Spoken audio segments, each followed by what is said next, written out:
What's going on, everybody? This is your boy, Rudy Rodriguez Showmont, and we got another edition of Combat Corner, powered by Come On Now, the podcast. I am your host, Rudy Rodriguez Showmont. As I mentioned before, thank you so much for your continued support of this channel. If you haven't been here before, you know we get into everything. We got women's basketball, we've got NBA, we got football, we got baseball, we do it all. But my heart is in combat sports. So check out our Combat Corner section and all of our videos there and jump on board as we help grow this part of our channel because I love combat sports. I love MMA. I love BKFC, boxing, you name it. I love it watching people throw down in the center of a cage or a ring. It's exciting. That's just the way I feel about it. This fight, we are talking about BKFC on DAZN 3 in Hollywood. It is on Saturday at the Hollywood Hard Rock Live Hotel and Casino. Hard Rock Live. If you haven't gotten your tickets yet, there are probably still some tickets available on Ticketmaster, so jump on board. This fight is on DAZN after Tyson Fury and Alexander Usyk go to battle in their rematch. So it's gonna be a busy day on DAZN that day. So if you're not ready, I mean, you better get on DAZN, bro. That's all I gotta say. This card has 11 fights. Starts at 7 p.m. Eastern Time with 2 prelims, 9 cards on DAZN, starting at 8. So let's jump in on these fights here. We have, to start off the night, before I jump there, let's talk about the fact that the main event is Jared Warren and Mike Richman. They are fighting for the light heavyweight championship belt that Jared Warren holds right now. We did talk to Jared Warren about a month or so ago, month and a half ago, talking about this fight. I mean, goodness, the guy went through so much, dealing with trying to train while dealing with a hurricane, living in an RV in front of his house. I mean, dude's been through a lot to get ready for this fight. So looking forward to seeing him in person. Seen him before. Great fighter. Mike Richman, great fighter. This is going to be fireworks. They're going to bring it. It's worth the price of admission, telling you. So that is the main event. I'll jump into it more as we go on. Starting off the night, we have 2 young fighters in the. I mean, these guys can't be 205, are they? They're heavyweights. It's okay. They're listed here at 205. Let me put it on the screen right here for you. They're listed at 205, but these are heavyweights right here. We have Nicholas Bloom. This is his first fight, going up against Brock Walker. It says he's 0-1, but I don't see another fight here.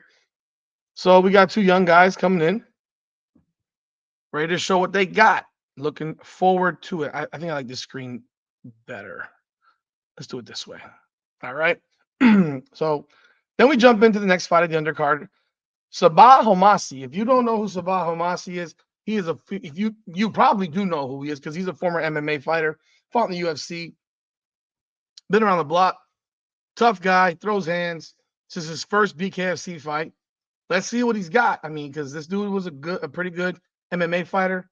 He's fighting against a guy with some fights, Eduardo Peralta, who is 2-2. So won his last 2 fights. Started off 0-2, lost to Dakota Cochran, H.D. Davis. But since then has won back-to-back fights in May and August. So he's on a streak here. This will definitely be a test for Sabah Homasi, who is new to BKFC. Now we jump into the main card. Starting at 8 p.m., you have Tyler Randall, who is 3-2, ranked 3rd in the men's flyweight division. He is coming off of a win in April in Clearwater. Before that, he had lost 2 straight fights. He is 3-2 on the year. Nickname is Rookie. And he is fighting against 1-0 fighter Austin Lewis, who won his only fight over Josh Ritchie in March of this year. Again, another good fight there. I'm going to go do some picks. The first fight, I don't know anything about these 2 guys. I'm going to be honest. I don't know anything about them. I'm going to take Homasi to make some noise in BKFC. I think it'll be big. And then I'm going to take Randall here. Moving into the next fight of the night, we have 5-2 Francesco Ricci, Italia. Half of my family's home country. But he's coming off of 2 losses to Dave Mundell and Eric Lozano after winning his first 5. I mean, that win over Uli Diaz is a big win. So we will see if he can get it back together again. Facing off with Anthony Lacassi, who's 1-4, lost 3 in a row. I would probably put my money on Francesco Ricci. Now, just so you know, all the odds are here up top on the BKFC website. So if you're looking at putting on bets, Bloom is the favorite, Homasi is the favorite, Randall's the favorite, Ricci's the favorite, and this we go into the next fight here. I tell you what, when you look at Edgar Palazaola, the dream killer, I've seen this man fight twice. He's fought 3 times. He's 3-0. I've seen both of these fights that were in Hollywood. He's a savage.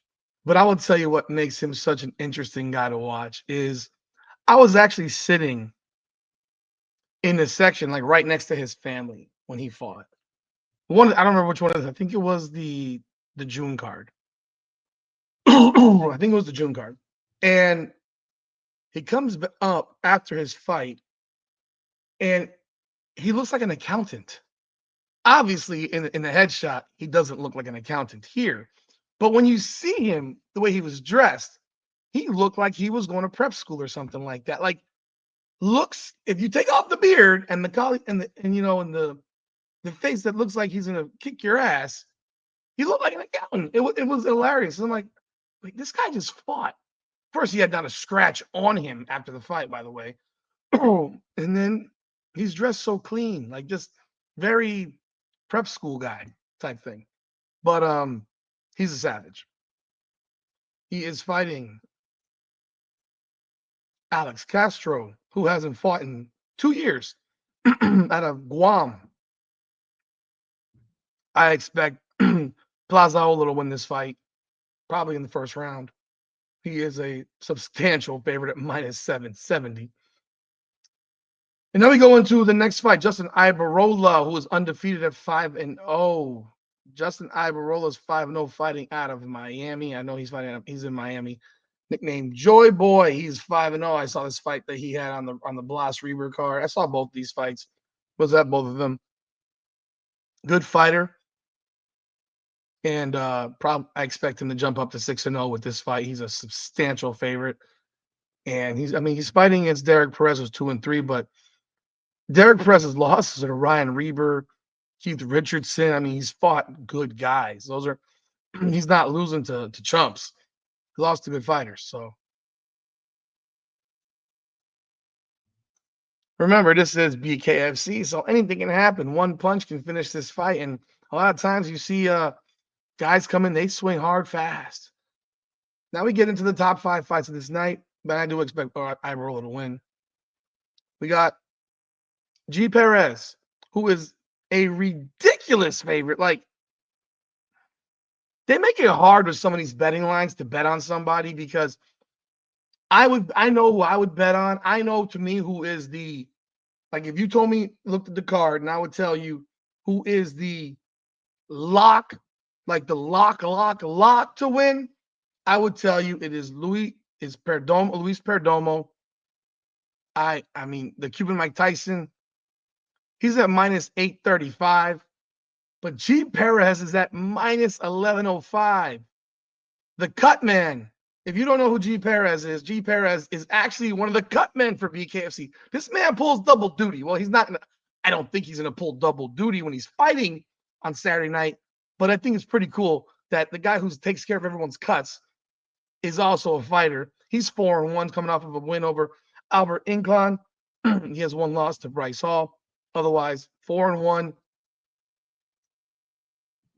5'8", 128. He's fighting out. He looks bigger than that, but here's what it is.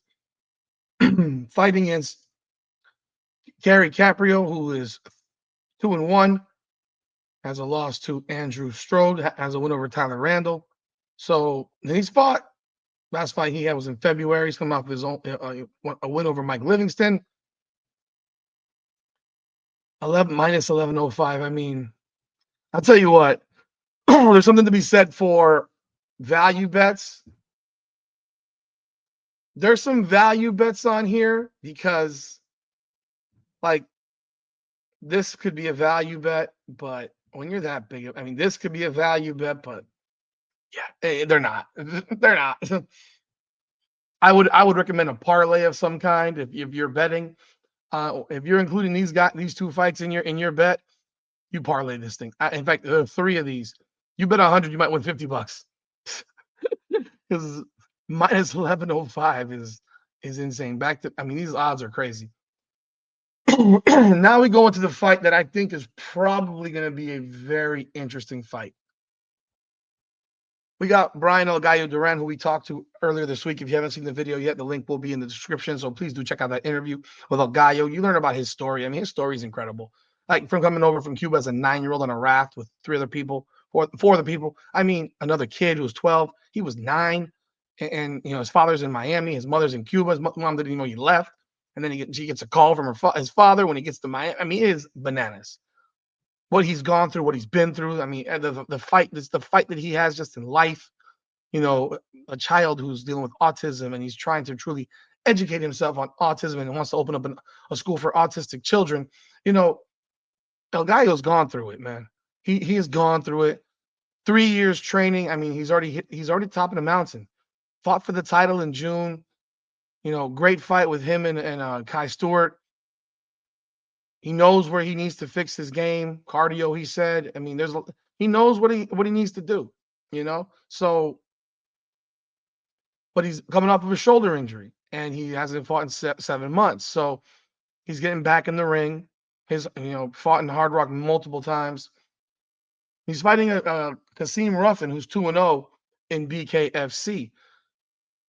Should be a good fight. Now, Ruffin is an MMA fighter as well, but you know this is down here. I cannot imagine.